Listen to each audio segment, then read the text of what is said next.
चार धाम यात्रा का महत्वपूर्ण हिस्सा। द्वादश ज्योतिर्लिंगों में से एक। यहाँ दर्शन करने मात्र से भक्त के सारे कष्ट दूर हो जाते हैं और मोक्ष की प्राप्ति होती है। मंदिर के गर्भगृह में हर समय अंधेरा रहता है और दीपक के माध्यम से भोलेनाथ के दर्शन किए जाते हैं। यहाँ स्थापित शिवलिंग स्वयंभू है, जिस वजह से इस स्थान का महत्व और अधिक बढ़ जाता है। देवभूमि उत्तराखंड में स्थित केदारनाथ धाम से सभी परिचित है।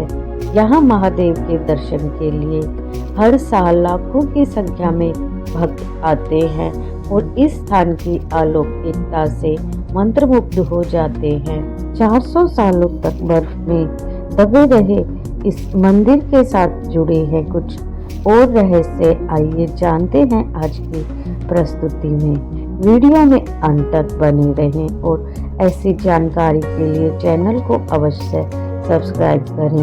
नमस्कार दोस्तों, मधुसरस चैनल पर आपका स्वागत है। भारतीय राज्य उत्तराखंड में गिरिराज हिमालय की केदार नामक चोटी पर स्थित देश के द्वादश ज्योतिर्लिंगों में से एक सर्वोच्च केदारेश्वर ज्योतिर्लिंग का मंदिर इस संपूर्ण क्षेत्र को केदारनाथ धाम के नाम से जाना जाता है। आइए जानते हैं कब और क्यों केदारनाथ का मंदिर 400 सालों तक बर्फ में दबा रहा और क्या है इस मंदिर के रहस्य। ये भूमि उत्तराखंड के गढ़वाल हिमालय सीमा पर स्थित केदारनाथ धाम से सभी शिव भक्त परिचित हैं। बाबा केदारनाथ के इस धाम की गणना 12 ज्योतिर्लिंगों में की जाती है।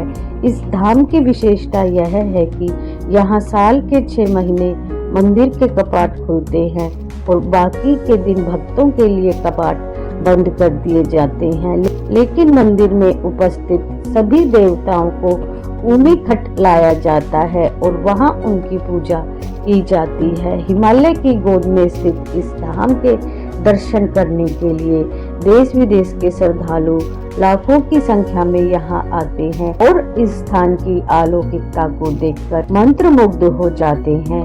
मान्यता है बाबा केदार के दर्शन के बाद ही बाबा बद्रीनाथ के दर्शन करने की मान्यता है, अन्यथा यहाँ की गई पूजा निष्फल हो जाती है। इसके बाद धार्मिक ग्रंथों में यह भी बताया गया है कि यहाँ बाबा केदारनाथ सहित नर नारायण के दर्शन करने से सभी पापों से मुक्त हो जाते हैं और अंत में मोक्ष की प्राप्ति होती है। आइए जानते हैं केदारनाथ धाम से जुड़े कुछ रोचक रहस्य। शिवलिंग उत्पत्ति का रहस्य। पुराण कथा के अनुसार हिमालय के केदार श्रृंग पर भगवान विष्णु के अवतार महातपस्वी नर और नारायण ऋषि तपस्या करते थे।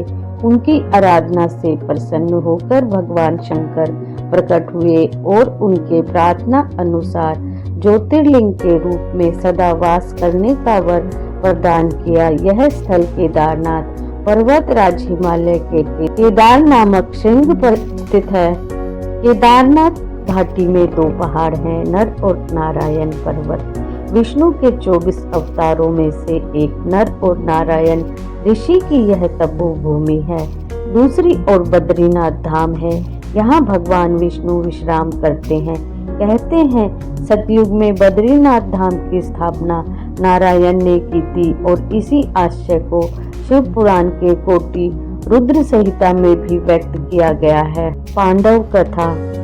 कहा जाता है कि पांडवों को स्वर्ग प्रयाग के समय शिवजी ने बैल के रूप में दर्शन दिए थे, जो बाद में धरती में समा गए।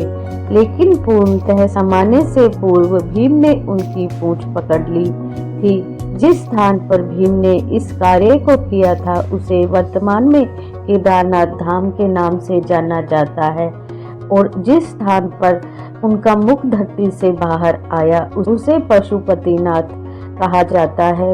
पुराणों में पंच केदार की कथा नाम से इस कथा का विस्तार से उल्लेख मिलता है।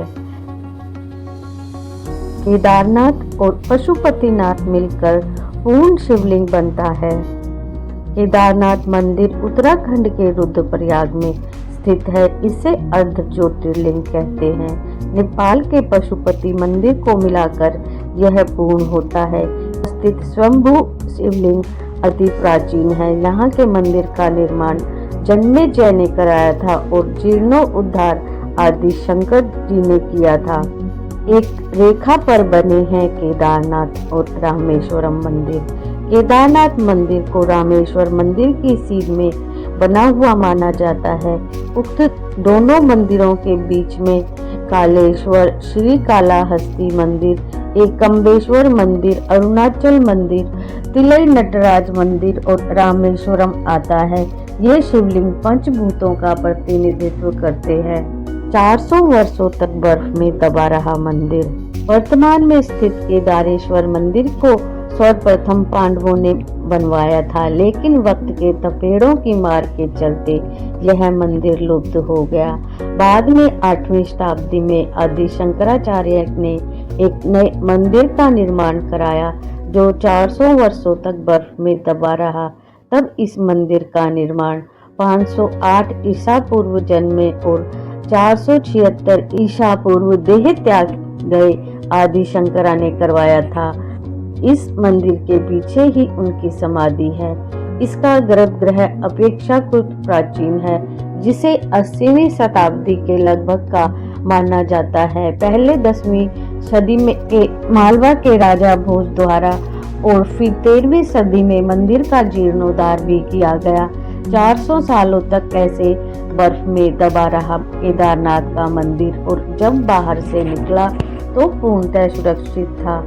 देहरादून के वाडिया इंस्टीट्यूट के हिमालयन जियोलॉजिकल वैज्ञानिक विजय जोशी के अनुसार 13वीं से 17वीं शताब्दी तक यानी 400 सालों तक एक छोटा हिमयुग आया था, जिसमें हिमालय का एक बड़ा क्षेत्र बर्फ के अंदर दब गया था। उसमें यह मंदिर क्षेत्र भी था। वैज्ञानिकों के अनुसार मंदिर की दीवार और पत्थरों पर आज भी इसके निशान देखे जा सकते हैं। दरअसल केदारनाथ का यह इलाका चोरावरी ग्लेशियर का एक हिस्सा है और वैज्ञानिकों का कहना है कि ग्लेशियरों के लगातार पिघलते रहने और चट्टानों के खिसकते रहने से आगे भी इस तरह का जल प्रलय या अन्य प्राकृतिक आपदाएं जारी रहेंगी। माह तक नहीं बुझता है दीपक। दीपावली महापर्व के दूसरे दिन ही शीत ऋतु में मंदिर के द्वार बंद कर दिए जाते हैं। 6 माह तक मंदिर के अंदर दीपक जलता रहता है। पुरोहित ससम्मान पट बंद कर भगवान के विग्रह को 6 माह तक पहाड़ के नीचे ऊखी मठ में ले जाते हैं। 6 माह बाद मई में केदारनाथ के कपाट खुलते हैं और तब उत्तराखंड बाबा केदारनाथ की यात्रा आरंभ होती है। 6 माह मंदिर और उसके आसपास कोई नहीं रहता है, लेकिन आश्चर्य की बात है कि 6 माह तक दीपक भी जलता रहता है और निरंतर पूजा भी होती रहती है। कपाट खुलने के बाद भी यह आश्चर्य का विषय है कि साफ सफाई भी मिलती है, जैसे कि छोड़कर गए थे। लुप्त हो जाएगा केदारनाथ धाम। पुराणों की भविष्यवाणी के अनुसार इस समुच्चय क्षेत्र के तीर्थ लुप्त हो जाएंगे। माना जाता है जिस दिन नर और नारायण पर्वत आपस में मिल जाएंगे, बद्रीनाथ